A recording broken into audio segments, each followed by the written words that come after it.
নিজের কর্মব্যস্ততার জন্য দুদিন টিনুকে নিয়ে কোনো ভিডিও করতে পারিনি, তোমরা জানো। আজকে সকালের ভিডিওতেও তোমরা দেখেছো যে কালকে আমি কলকাতায় ছিলাম। তো যাই হোক, সমস্যা মিটেছে। সমস্যা মানে এটা সমস্যা না, যাই হোক, একটা ডাক্তারের সঙ্গে যাতায়াত করেছি।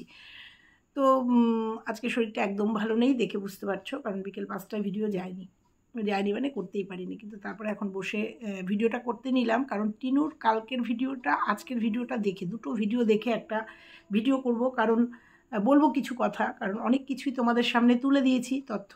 ফ্ল্যাট কেন ছেড়ে দিল, বা টিনু যখন চলে যায় তারপরে ফোকলার সাথে আমার কথা হয়েছিল, সেখান থেকে আইডিয়া করে ওর তার কথার সঙ্গে কিছু সামঞ্জস্য রেখে কি হতে পারে ভবিষ্যতে, সেই সমস্ত কথা ফোকলার সাথে বলেছিলাম। প্রায় 45 মিনিট ধরে কথা বলার পরে বুঝে গেছিলাম যে টিনুর সাথে প্রথম থেকেই বলে গেছিলাম যে টিনুকে ও ফুসলিয়ে নিয়ে গেছে কেন, এবং আজকের দিনে দাঁড়িয়ে টিনুর কী পরিস্থিতি, সেই দিনটাই টিনুর বোধহয় ফিরে এসছে বা ফিরে আসতে চলেছে। তো যাই হোক, এইটা তো একটা ব্যাপার আছেই। তারপরেও টিনু একটার পর একটা মিথ্যে কথা বলছে। এই দিল্লি যাওয়ার ব্যাপারটা নিয়ে মিথ্যে কথা বলছে। আজকের ভিডিওতেও বিশাল একটা মিথ্যে কথা বলেছে, বিরাট একটা মিথ্যে কথা বলেছে। সেই মিথ্যে কথাটা আমার হঠাৎ করে কানে লাগলো। তো আমি এই সবটা নিয়ে আজকে তোমাদের সঙ্গে আলোচনা করতে বসেছি। আমার সঙ্গে সহমত হলে অবশ্যই জানিও। দিল্লির থেকে কলকাতা জার্নি, এই ভিডিওটা নিয়ে ভিডিওটা করব, যে হঠাৎ করে টিনুর কেন দিল্লি যেতে হলো, সুরাট থেকে কেন দিল্লিতে যেতে হলো, সুরাট থেকে কেন টোটাল মানে ডাইরেক্ট হাওড়া চলে আসলো না, কিসের দরকার ছিল, কি দরকার ছিল। আর দিল্লিতে গিয়ে সত্যিই কি ও যে বলেছিল সুপ্রিম কোর্টে যাচ্ছি, সত্যি কি সুপ্রিম কোর্টে গেছিল, কি দরকার, এই পুরোটা নিয়ে আজকের ভিডিও। অবশ্যই তোমাদের ভালো লাগবে, আর ভালো লাগলে, আর যদি মনে করো যে না ঠিক, বা তোমাদের অন্য কোনো তথ্য মনে হচ্ছে, তাহলে অবশ্যই আমাকে জানিয়ে কমেন্ট বক্সে। তো চলো মূল পর্বে। হ্যালো বন্ধুরা, কেমন আছে তোমরা? নিশ্চয়ই ভালো আছো, আমিও ভালো আছি। কিন্তু এতটা কদিন ধরে একটু জার্নি করেছি, তো কালকে সারাদিন কলকাতায় ছিলাম, আর গাড়ি জার্নি, রাস্তাঘাটের অবস্থাও ভালো না, ধাম করে 2-3 জায়গায় গাড়িটা মানে গর্তের মধ্যে পড়েছে, বোঝা যায়নি। শরীরটা একটু খারাপ, মানে জার্কিংয়ে শরীরটা একটু নড়বড়ে হয়েছে। তো যাই হোক, প্রশ্নটা আমার না, প্রশ্ন হচ্ছে টিনুর। প্রথম থেকে বলি, টিনু প্রথমেই একটা মিথ্যে কথা বললো।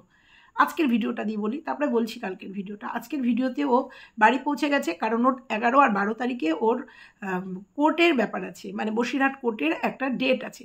তো সেই জন্য ও বসিরহাট কোর্টের উদ্দেশ্যে গেল, অর্থাৎ এটা 11 তারিখের ভিডিও, আজকে সম্ভবত 13 তারিখ। হ্যাঁ, 13 তারিখ, 11 তারিখের ভিডিও, আজকে 13 তারিখে আসলো, সে একদিন গ্যাপ হতেই পারে। তো কোর্টে যেতে হলো। কি বলল যে দাদা আমার সাথে দিল্লি গেছিল, সেখান থেকে দাদা আসামে চলে গেছে, তাই পর্ণাদি, সামনে একটা অন্য কিছু আছে, পর্ণাদি আমার সাথে, মানে বৌদি আমার সাথে কোর্টে যাচ্ছে। প্রথম কথা বলি, এই যে এনজিওর কাজটা, এই এনজিওর কাজটা ওর বৌদি করে। বৌদির নামেই একটা এনজিও আছে, মানে এনজিওর যে এইটা, মানে এনজিওতে যে কাজ করতে গেলে যেটা লাগে, সেটা ওর বৌদি আছে। বৌদি এনজিওতে মানে এনজিওতে কর্মরত। তো বৌদিকে দেখালো, প্রথমে তো সুন্দর করে টাইটেলে দিয়েছে। তো যাই হোক, টাইটেলটাও খেলে দিল যে বৌদির সাথে যাচ্ছে কোর্টে। তো আমি ভেবেছিলাম যে না, ওর বৌদি না। আচ্ছা, এখানে আরেকটা কথা বলি, আজকে ওরা 7-8 দিন না 9 দিন, বললো, ওর মার ভিডিওতে দেখলাম 3 তারিখে গেছে, 10 তারিখে এসছে, 7-8 দিন। হ্যাঁ, 7-8 দিন ছিল না, সেই 7-8 দিন বৌদিকে রেখে আসলো কৃষ্ণনগরে বাপের বাড়িতে। কেন? মানুষ বাড়ির থেকে চলে যাচ্ছে, দাদা ওইখানে রয়েছে, বাবাকেও দেখেছি, তাহলে বৌদিকে কেন কৃষ্ণনগর মানে বাপের বাড়িতে রেখে আসতে হলো? অন্য সময় মা মেয়ে যদি বাড়িতে থাকতো, বৌদি গিয়ে ঘুরে আসতে পারতো। এই সময়টায় কেন? কি ভরসা পাচ্ছিল না বৌদিকে বাড়িতে রাখার? এখানে একটা বিরাট বিগ প্রশ্ন আমার কাছে, যে এই সময়, যে সময় নাকি বৌদিকে বাড়িতে দরকার, দেখেছি আমরা যে বাবা রান্না করেছে, মানে টিনুর বাবা রান্না করেছে, বাবা ছেলেতে খেয়েছে, তারপরেও বউটা থাকলে পরে একটু স্বামীর সঙ্গে আলাদা করে একটু নিরিবিলিতে সময় কাটাতে পারতো, যেখানে বৌমা একটু হেল্প করতে পারতো শ্বশুরকে। দেখেছি শ্বশুর অফিস করেছে, মানে কাজ করেছে, গাড়ি সারিয়েছে, তার মধ্যেও সংসারে এসে রান্না করেছে। তো এইখানে আমার একটা বিরাট প্রশ্ন, জিজ্ঞাসা চিহ্ন তোমাদের কাছে। যদি মনে কোনো খটকা থাকে তাহলে আমাকে একটু বলো, বৌদি কেন এই 7 দিনই বাপের বাড়িতে গেল? এর পক্ষে কি অন্য কোনো কারণ আছে? ভয়? আমি বুঝতে পারলাম না যে সময় বৌদিকে বাড়িতে দরকার, সেই সময় বৌদিকে কেন বাপের বাড়িতে চলে যেতে হলো। তারপরেও যেদিনকে ফিরলো সেদিনকেই আবার বৌদিকে নিয়ে আসতে গেল কেন? আগে পরে নয় কেন? যে ঠিক আছে, কালকে ওরা আসছে, আজকে বৌমাকে নিয়ে আসি, বা আজকে বউকে নিয়ে আসি, দেখোনি নাকি খালি বাড়িতে বউকে রাখতে ভয় পাচ্ছে, ভয় পেয়েছে? আমি এই জায়গাটা বুঝলাম না। এবার ফিরে আসি মূল টপিকে। টিনু বলল দাদা আসামে গেছে, আমার সাথে দিল্লি গেছিলো, দাদা আসামে, ওখান থেকে আসামে বেরিয়ে গেছে। কিন্তু পুরোটাই মিথ্যে কথা বলল। প্রথম কথা বলি, দিল্লিতে যাওয়ার প্রশ্নটা আমি পরে বলছি, কিন্তু দাদা দিল্লি থেকে আসাম যায়নি, দিল্লি থেকে আসাম যায়নি। দাদার যে ভিডিওটা আজকে দেখলাম, মানে সেবক দাদার আজকের ভিডিওটা দেখলাম, আজকে না কালকের ভিডিও, আজকেই বোধহয় ভিডিও, সে বাড়ির থেকে ভোর 3টের সময় বেরিয়েছে এবং 5টা কততে তার ট্রেন, কোথায়? এনজিপির ট্রেন, নিউ জলপাইগুড়ির ট্রেন, সেখান থেকে সে আসাম যাবে এবং সে বন্দে ভারতে সে তার জার্নিটা দেখালো, সেটাও বোধহয় 11 তারিখের একটা ট্রেন। তার মানে তার আগে তোমাদের দেখিয়েছি যে প্লেনের থেকে একটা রিলস দিয়েছিল, আমি জানি না পুরনো কিনা, কারণ এরা ছক সাজাতে গিয়ে অনেক সময় বিভ্রান্তির মধ্যে আমাদের ফেলে। কিন্তু আমি দেখেছি তার একটা রিলসে সে প্লেনে উঠছে, প্লেনের থেকে একটা আপডেট আমাদের দিয়েছে, তাতেও বোঝাতে চেয়েছে উনি যে আমি দিল্লিগামী, মানে আমি প্লেনে যাচ্ছি। তা যেহেতু দিল্লি নিয়ে কথা উঠছে, তাহলে আমরা মনে করব যে দাদা, সেবক দাদা দিল্লিতে গেছে। তারপরেও টিনু বলছে দিল্লিতে দাদা আমার সাথে গেছিলো, তো গেছিল কিন্তু টিনু আমাদের স্টেশনে দেখায়নি, দিল্লি স্টেশনে দাদা এসে দেখায়নি, কিন্তু বলেছে সুপ্রিম কোর্টে যাচ্ছি। এটাও তো সম্ভব না যে টিনু একা সুপ্রিম কোর্টে যাবে, সেখানে দাদা গেছে, দাদাও রিলেটেড একটা প্লেনের একটা রিলস দিয়েছে, আমি এই দুয়ে তোমাদের বোঝাবো। তারপরেও আজকে বললো যে দাদা ওখান থেকে আসামে গেছে, সম্পূর্ণ মিথ্যা কথা বলেছে। যখন দাদার ভিডিওতে দেখা গেছে দাদা বাড়ির থেকে ভোর 3টের সময় বেরিয়ে 5টা কততে বন্দে ভারত ধরেছে এবং সেখান থেকে সে আগে জলপাইগুড়ি যাবে, তারপর সেখান থেকে আসামে যাবে। এই দিকটা স্টপ রাখলাম যে দাদা, টিনু মিথ্যে কথা বলেছে দাদা সংক্রান্ত ব্যাপারে। এইবার বলি দিল্লির কথা। টিনু যে দিল্লিতে নেমেছে, নামার পরে ও যে স্টেশন থেকে কোথাও যায়নি, মার ভিডিও প্লাস ওর ভিডিও থেকে পুরোটাই বোঝা গেছে যে ও দিল্লির থেকে কোথাও যায়নি, ও প্ল্যাটফর্মের ওপরেই ছিল। কারণ ওর যা টাইমিং, আমাকে একজন কমেন্ট করেছে যে রাজধানী দিল্লিতে 4টে কততে, বিকেল 4:55 না 4টে 4:30 এরকম একটা টাইমের মধ্যে, মানে 4টে থেকে 5টার মধ্যে।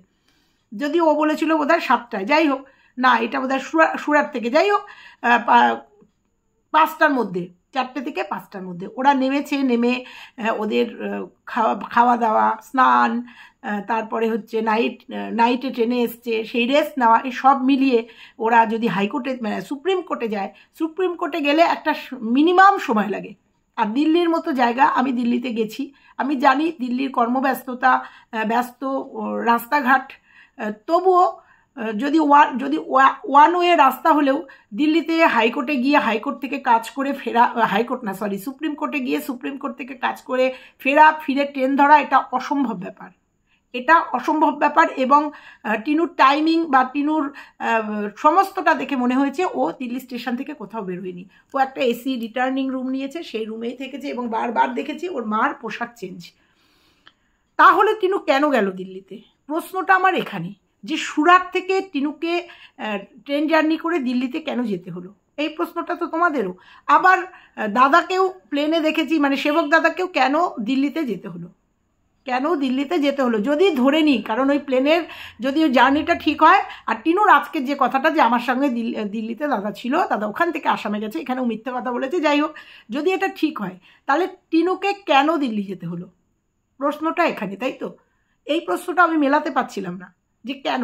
তারপরে ভাবলাম, তারপরে সেবক দাদার অনেক কাহিনী আমাদের সামনে চলে আসলো, যে পুরোটার পেছনে কার হাত।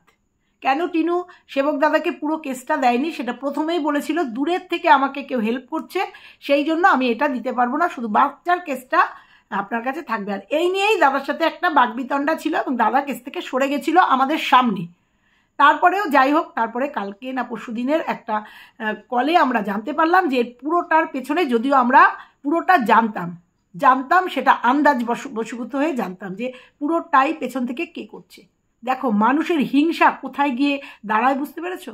মানুষ যদি মানুষকে হিংসা করে, যদি মানুষকে মাটিতে মিশিয়ে দিতে চায়, হোক না সে বাবা মা, হোক না সে ভাই, তার মানে পরিণতি কোথায় গিয়ে দাঁড়ায়, সেটা সেবক দাদার মুখ দিয়ে বেরোলো যে সন্দীপের দিদি এটার পুরোটার পেছনে আছে, চক্রান্তর পেছনে। যদিও আমরা এটা বুঝতে পেরেছিলাম, কিছু ভিডিওর মাধ্যমে আমরা বুঝতে পেরেছিলাম, কিন্তু সেটা সেবকদা একদম ক্লিয়ার করে দিয়েছে।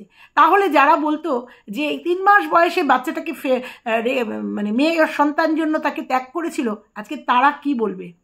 মা ত্যাগ করেছিল, বহুবার বলেছি কেন। মা ত্যাগ করেছিল জন্যই আজকে ব্যাঙ্গালোরের মতো জায়গায় এরকম একটা লাইভ লিড করছে। তারপরেও তার মানসিকতা কি তৈরি হয়েছে? সে কি সত্যি মানুষ হয়েছে?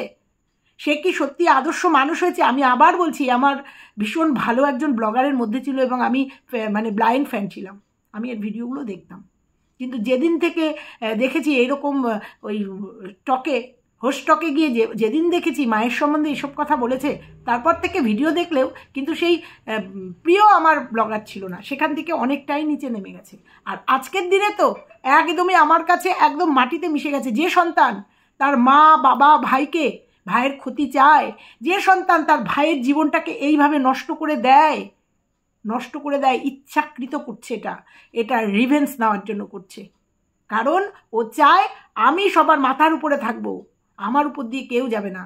ভাইকে ওই জায়গাতে যেমন চাকরের মতো রেখেছিল সেই রকম রাখতে চেয়েছিল, কিন্তু বুঝতেই পারেনি ভাই মাথা চাড়া দিয়ে উঠে সবার সামনে মানে সিদ্ধারা মানে সোজা করে দাঁড়াবে, সেটা সহ্য করতে পারছিল না। যারা এদের পুরনো ভিউয়ার্স তারা সবাই জানো যে কিভাবে ভাইকেও ইউজ করেছে দিনের পর দিন, তার পরিবর্তে একটা মানে মায়না দিয়েছে। কিভাবে ভাইকে তার ব্যক্তিগত জীবনে, তার শ্বশুরবাড়ির জীবনে কিভাবে ইউজ করেছে এবং তার ব্যবসায়িক জীবনে কিভাবে সেই ভাইটাকে ইউজ করেছে সেটা আমরা জানি। ভাবিনি কোনো দিন যে ভাইয়েরও ফেস ভ্যালু হবে, ভাইও এরকম একটা চ্যানেল খুলবে, ভাইও এইভাবে দাঁড়িয়ে যাবে, ভাইও মার্বেল বসানো একটা বাড়িতে বাস করবে, এইটা মেনে নিতে পারিনি। ভেবেছে সারা জীবন ভাই আমার পায়ের তলায় থাকবে, আমি পা দিয়ে ডলবো, আমি যেমনভাবে বলবো আমি রুটি ছুঁড়ে দেবো, সেই রুটিতে এরা মানে বেঁচে থাকবে, এটা ভেবেছিল।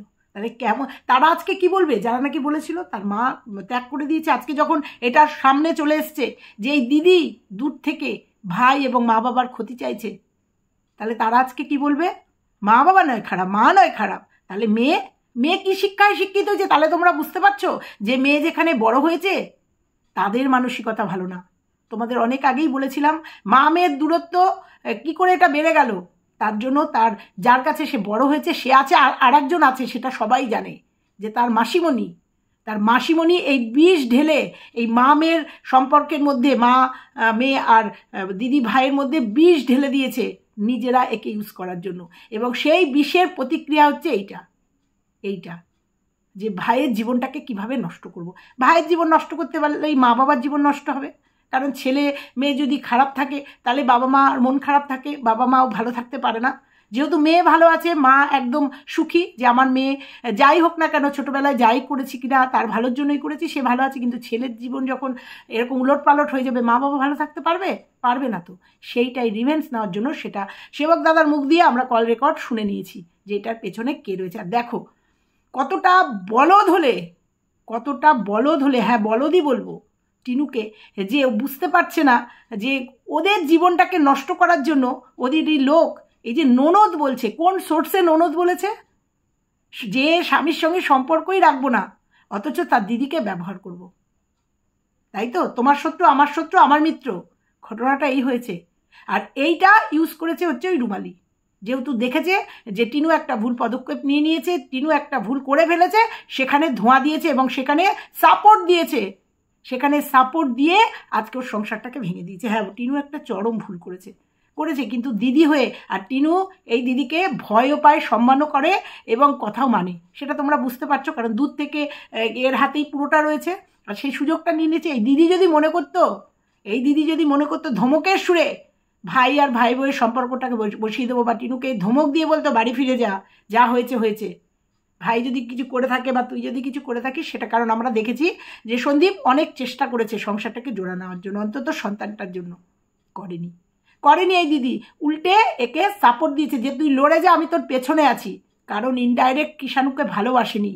আমরা জানি যে পিসি যে হয়, নিজের সন্তান থাকে পিঠে আর পিসি মানে ভাইপো থাকে বুকে, এটা একটা কথার একটা জানি যে আমাদের ভাইপো ভাইজিরা বুকে থাকে আর নিজের সন্তান পিঠে থাকে। সেখানে ভাইপোর এত বড় চরম সর্বনাশ, তার কাছ থেকে মাকে কেড়ে নেওয়া, হ্যাঁ কেড়ে নেওয়া বলবোই তো, কারণ যে অন্যায় করে আর তাকে ইন্ধন দেওয়া মানেই তাকে কেড়ে নেওয়া। এটা আজকের দিনে একদম পরিষ্কার, বলছি মানে মূল ভিডিওতে আসছি, তাহলে এটা আজকে অন্তত প্রমাণ হয়ে গেছে যে ভাই এবং ভাই মানে কিষাণুর জীবনের অভিশাপটাকে, আসল পেছনে কাঠিটাকে নাড়াচ্ছে। ছোট মানুষরা ভুল করতেই পারে, সেই ভুলের বড়রা যদি সেই ভুলটাকে ঠিক করে দিত, আজকে এই দিনটা আসতো না, আজকে কিষাণু মাকে হারাতো না, তাই তো। তো যাই হোক, তোমরা সবাই জানো। এইবার আসি দিল্লি। তাহলে দিল্লিটা কি একটা সেন্টার করা হয়েছে? দিল্লি স্টেশনেই কোথাও বসে কোনো বৈঠক হয়েছে? কারণ ওদিক থেকে ব্যাঙ্গালোর থেকে উড়ে এসছে, 3 ঘন্টার জার্নি। আমি সার্চ করে দেখলাম যে ব্যাঙ্গালোর থেকে 3 ঘন্টার জার্নি, মানে প্লেনে 5,000 থেকে 6,000 টাকা ভাড়া, 3 ঘন্টার জার্নি। আমি ভুলও হতে পারি, কারণ আমি একটুখানি গুগল সার্চ করে দেখলাম, তাই তোমাদের বললাম। হয়তো ব্যাঙ্গালোর থেকে উড়ে এসছে, কারণ এটাকে সেন্টার করেছে। কারণ ব্যাঙ্গালোর যদি টিনু বলতো ব্যাঙ্গালোর যাব, সবাই বলতো ওই তো দিদির সাথে দেখা করতে গেছে, ধরা পড়ে যেত। তাই সেবক দাদাকেও বলা হয়েছে দিল্লিতে আসতে, দিদিকেও বলা হয়েছে দিদি বা দিদির হাজব্যান্ড যিনি বুদ্ধিজীবী আসতে, আর টিনুও গেছে দিল্লিতে। এবং যার জন্য বলেছে দিল্লিতে গেছি সুপ্রিম কোর্টে যাবো জন্য। এই সুপ্রিম কোর্ট এই যে ননদের সুপ্রিম কোর্ট, হয়তো দিল্লি স্টেশনে বসে কোনো একটা মিটিং হয়েছে, একটা মিটিং হয়ে সেটা একটা সিদ্ধান্তে আসা গেছে। কারণ যে সময় টিনু বলেছে সেই সময় সুপ্রিম কোর্টে গিয়ে কাজ করে এসে ট্রেন ধরা সম্ভব না, এবং তার মাও যে টাইমিংটা বলেছে সম্ভব না সেখান থেকে। তো আমার মনে হয়েছে যে এই দিল্লি স্টেশনটাকে সেন্টার করা হয়েছে, এবং দিল্লি স্টেশনে বসে কোনো বৈঠক হয়েছে। বৈঠক হয়ে ওরা ওদের মতো উড়ে চলে এসছে, যেমন সেবক দাদা উড়ে চলে এসছে। আবার চলে আসার পরে পরের দিন বা একদিন বাদে তার এই যে আসাম জার্নি, আর এদিকে দিদিদের মতো দিদি হাজব্যান্ড কিংবা শুধু হাজব্যান্ড কেউ একজন এসেছিল, এসে হয়তো বৈঠক হয়েছে দিল্লি স্টেশনে। কারণ দিল্লি স্টেশনে এরকম অনেক ঘর আছে, পার্সোনালি নেওয়া যায়, ওয়েটিং রুম বা যাই হোক রিটার্নিং রুম, বসে সেখানে আলোচনা হয়েছে, কাগজপত্র বিনিময় হয়েছে, কিভাবে চলবে সেই ওয়ে হয়েছে। যেহেতু দাদা সেবক দাদাকে বলেছে যে না আমার এই কেসটা আমার ননদ চালাচ্ছে, ননদ দেখছে, হয়তো সেটাই সামনাসামনি কোনো যুক্তি পরামর্শটা আমার কিন্তু সম্পূর্ণ চিন্তার থেকে, আমি এটা একটা ধারণার থেকে, যে কেন হঠাৎ টিনু দিল্লিতে যেতে হলো, সুরাট থেকে কেন দিল্লিতে যেতে হলো, দিল্লি থেকে কেন শিয়ালদাগামী ট্রেন ধরতে হলো, মানে রাজধানীতে হলো। তার আগেই তোমরা বুঝে গেছো ফোকলা ছিল, ফোকলাই পর্যন্ত ছিল, মানে সুরাট পর্যন্ত হয়তো ছিল। তারপরে সুরাট থেকে নয় প্লেনে অবশ্যই ও ছিল, এবং ও কোনো মাধ্যমে ও চলে এসে ও লাইভ করেছে, আর ওদিকে দিল্লি থেকে ও লাইভ করেছে। এটা পার্ট বলে দিয়েছি, এই পার্টটা একদমই প্রমাণ করে দিয়েছে। তারপরে ফোকলার পেছনে লাগেজ ফাগেজ সব দেখা গেছে, বলছি ফোকলার কথাও বলবো। আমার মনে হচ্ছে এটা একটা বৈঠকের জন্য দিল্লিটাকে করা। আর টাকার তো কোনো ব্যাপার নেই, পুরোটাই প্রোভাইড করছে টিনু, করছে। তো এই তো গেল আমার একটা ধারণা থেকে তোমাদের বললাম। আর বলি, ট্রেন কম্পার্টমেন্ট B1-এ ছিল, ভুল দেখেছে, B11-এ ছিল, B1-এ উঠে পড়েছে। 1 নম্বর থেকে 13 নম্বর না 14 নম্বরে গেছে। এটা আমাদের ক্ষেত্রেও হয়েছে, না আমাদের কামরা ভুল হয়নি।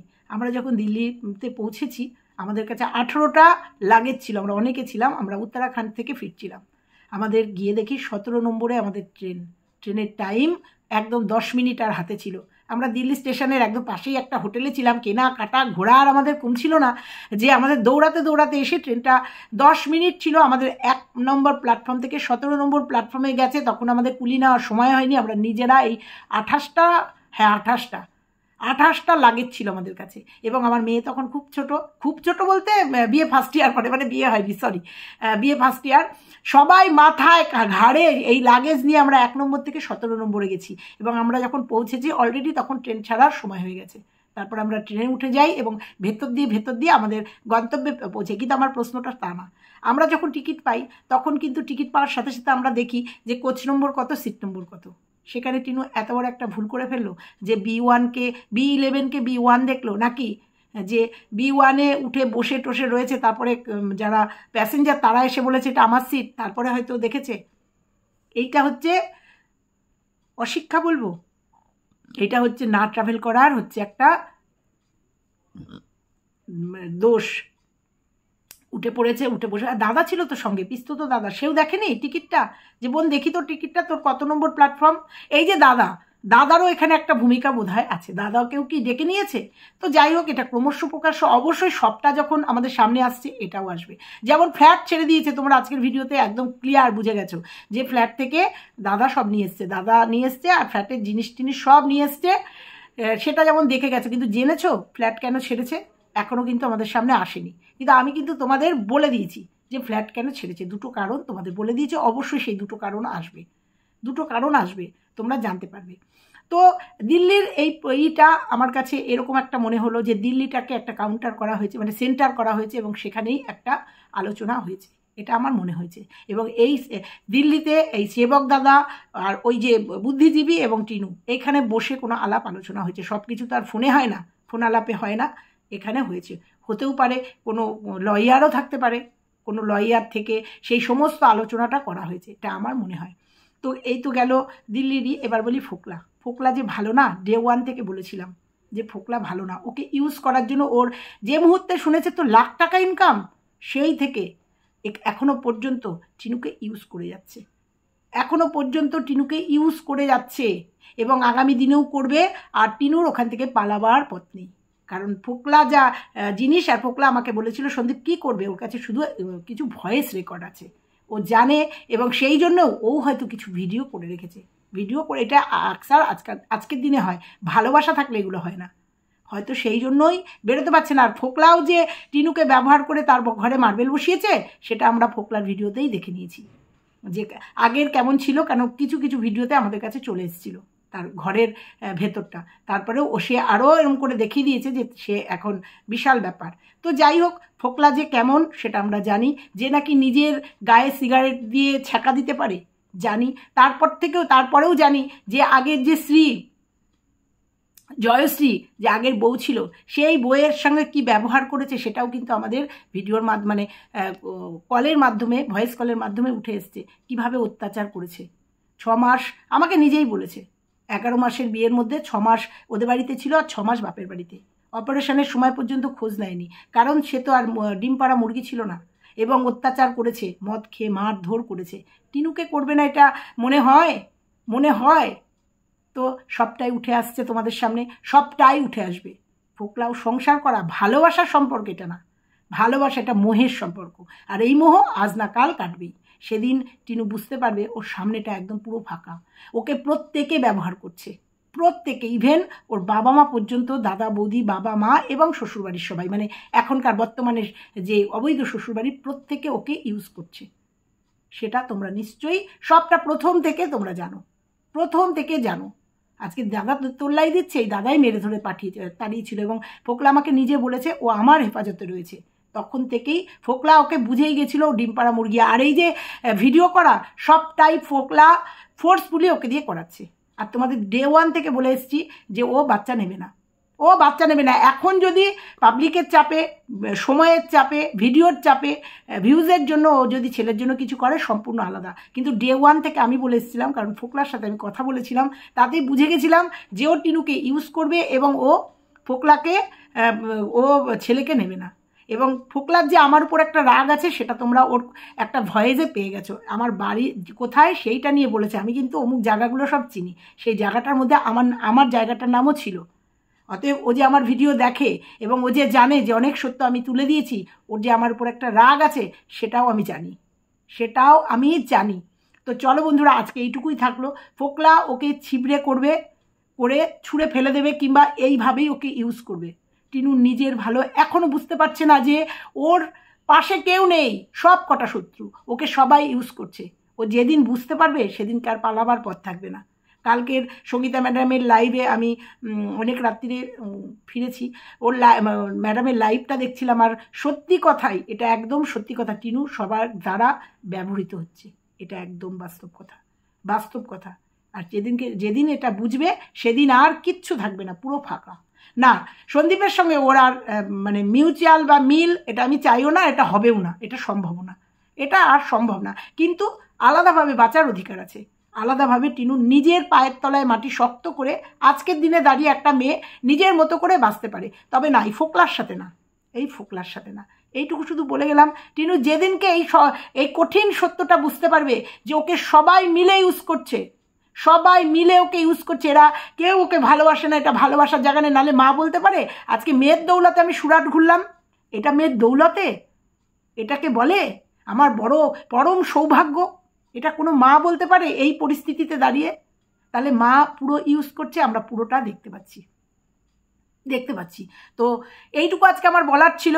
ও যেদিনকে বুঝতে পারবে সেদিনকে ওর সবটা একদম সাদা, একদম সাদা, সাদা বলো বা কালো বলো, প্রত্যেক পুরো যে এটা ওর কালো। তো যাই হোক, এটুকু আজকে বলে গেলাম। আমার দিল্লি কাহিনীটা এরকম মনে হয়েছে। তোমাদের কি মতামত অবশ্যই আমাকে জানিও। টাটা।